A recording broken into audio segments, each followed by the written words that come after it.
Hola chicos, esta semana vamos a hablar sobre la inclinación del eje de rotación de la Tierra.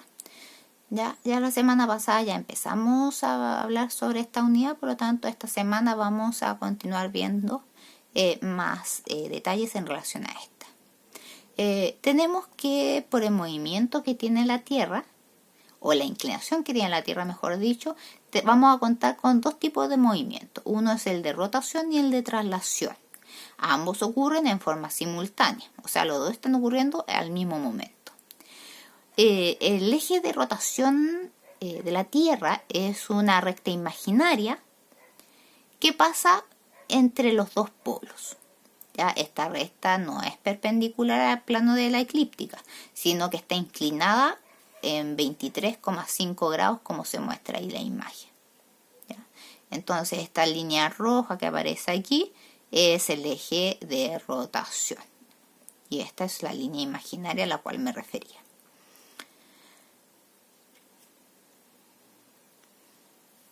Como consecuencia de esta inclinación, siempre hay uno de los dos hemisferios que queda más expuesto a la luz solar que el otro. ¿Ya? Por lo tanto, en el hemisferio más expuesto al sol, la luz incide de forma más directa y los días, por lo tanto, son más largos. A diferencia del que está con menos luz. ¿Ya? Durante la mitad de la órbita de la Tierra alrededor del Sol, el hemisferio norte queda más expuesto al Sol que el hemisferio sur.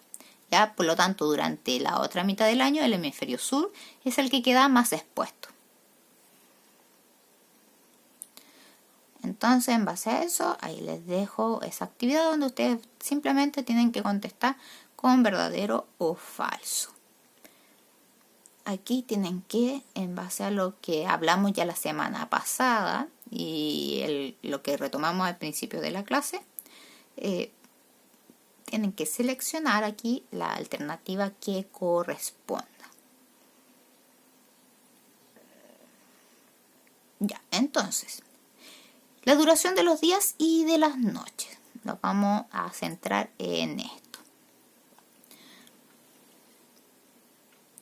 Ya, por ejemplo, aquí tiene gran influencia, chicos, lo que es el plano imaginario, que es esta línea roja que está aquí, porque ese es el eje de rotación de la Tierra. ¿Ya? Si la Tierra tuviera su plano de inclinación perpendicular en relación a la eclíptica, o sea, a la órbita que genera alrededor del Sol, los días serían exactamente, tendrían la misma duración que la noche.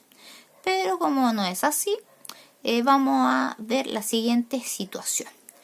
Por ejemplo, en la zona de la Tierra más expuesta al Sol, ya vimos nosotros la semana pasada que los rayos que vienen directo del Sol van a calentar más esa zona, ¿ya? Por lo tanto,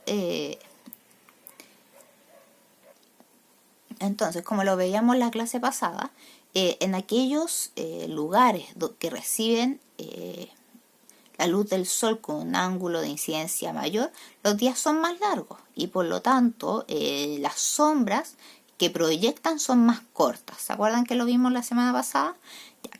A diferencia de lo que ocurre con las zonas de la Tierra que están menos expuestos al Sol, obviamente el ángulo de incidencia es menor. Por lo tanto, las noches son más largas y el recorrido va a proyectar sombras que son más largas. ¿Ya?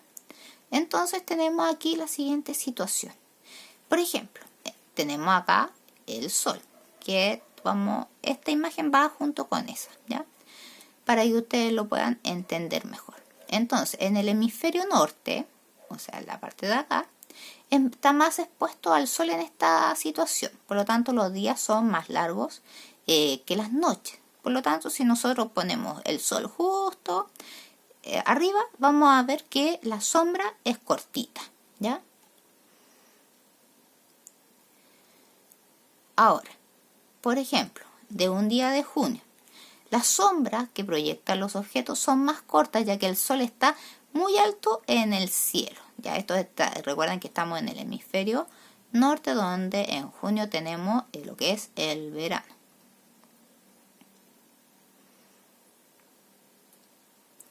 tenemos esta segunda situación, ¿ya? En cambio, en el hemisferio sur, el menos expuesto, las noches son más largas que los días, ¿ya? Si ustedes se dan cuenta, una noche promedio dura 13 horas y el día acá va el 10, ¿ya? Por lo tanto, aquí tenemos la misma imagen anterior. En un día de junio, las sombras que proyectan los objetos son más largos, ya que el sol está más bajo. Ya recuerden que acá estamos en el ejemplo del hemisferio sur, ¿ya? Por lo tanto, la sombra que se va a proyectar va a ser mucho más larga. Entonces, en base a eso, ahí aparece un esquema que muestra los 3 recorridos del sol en el cielo en una localidad del hemisferio norte, ¿ya? Cada trayectoria corresponde a un momento distinto del año. Y ahí ustedes tienen que analizar cada una de las situaciones. Ahora, cuando nosotros hablamos de las estaciones del año, tenemos que tener en cuenta que las estaciones del año se dan por el movimiento de traslación, o sea, el que es alrededor, la órbita que la Tierra realiza alrededor del Sol, ¿ya? Entonces, para cada hemisferio la Tierra transita entre una situación de máxima exposición y una de mínima exposición al Sol. Y ahí esto obviamente va a ayudar en determinar las estaciones del año que corresponden. Los cambios en las condiciones climáticas y en la duración de los días y de las noches están ligados directamente al ciclo de las estaciones, ¿ya? Y mientras más cercano a los polos, más marcado es la estación. Entonces, vamos a tener esta primera situación que muestra el verano por un lado y el invierno por otro. Recuerden que cada uno de los hemisferios va a estar en una de esas dos situaciones.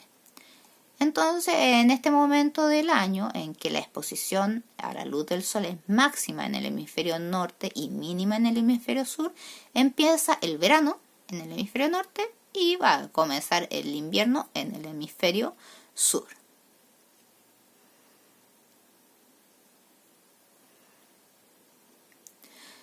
A lo largo de esta estación, la exposición de los dos hemisferios a la luz del sol se va equilibrando. Obviamente va en la medida que va avanzando el verano, obviamente la Tierra también se va moviendo y por lo tanto la cantidad de luz que llega tanto al hemisferio norte como al hemisferio sur cada vez van siendo un poco más parejas. Luego tenemos la situación del otoño y la primavera, ¿ya? Donde, si ustedes se dan cuenta, dice, en el momento en que ambos hemisferios están expuestos a la luz del sol de la misma forma, el verano da paso al otoño en el hemisferio norte y el invierno a la primavera en el hemisferio sur. Por lo tanto, a lo largo de esta estación, la exposición de los dos hemisferios a la luz va cambiando. A medida que el hemisferio sur se va orientando hacia el sol, el hemisferio norte va quedando menos expuesto. ¿Para qué? Para que después se produzca el cambio completo en los hemisferios. Aquí ya vamos a dar el paso al invierno en el hemisferio norte y al verano en el hemisferio sur. ¿Ya? Entonces, en este momento del año, la exposición de la luz del sol es máxima en el hemisferio sur y mínima en el hemisferio norte. Por lo tanto, en el hemisferio norte comienza el invierno y en el hemisferio sur comienza el verano. Si ustedes se dan cuenta, en el hemisferio sur llegan los rayos directos, ¿ya? Por lo tanto, es el lugar donde más calor recibe. En cambio, en el hemisferio norte llegan con un ángulo de inclinación y por lo tanto la exposición al sol es mucho menor. A lo largo entonces de esta estación, la exposición de los dos hemisferios a la luz del sol se va igualando. Y tenemos, para terminar el ciclo, para terminar la vuelta al sol, tenemos la entrada de la primavera y el otoño, ¿ya?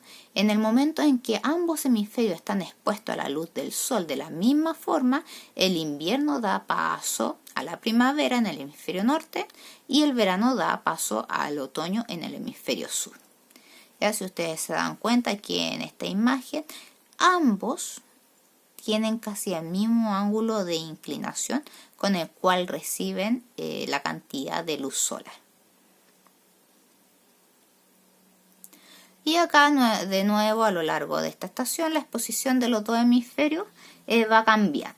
Ya a medida que el hemisferio norte se va orientando hacia el sol, el hemisferio sur va quedando menos expuesto. Y así se completa el ciclo de las estaciones. Entonces, en base a eso, ahí les dejo actividades. Y esta guía también tienen hasta el domingo para poder enviarla. Que les vaya muy bien, chicos.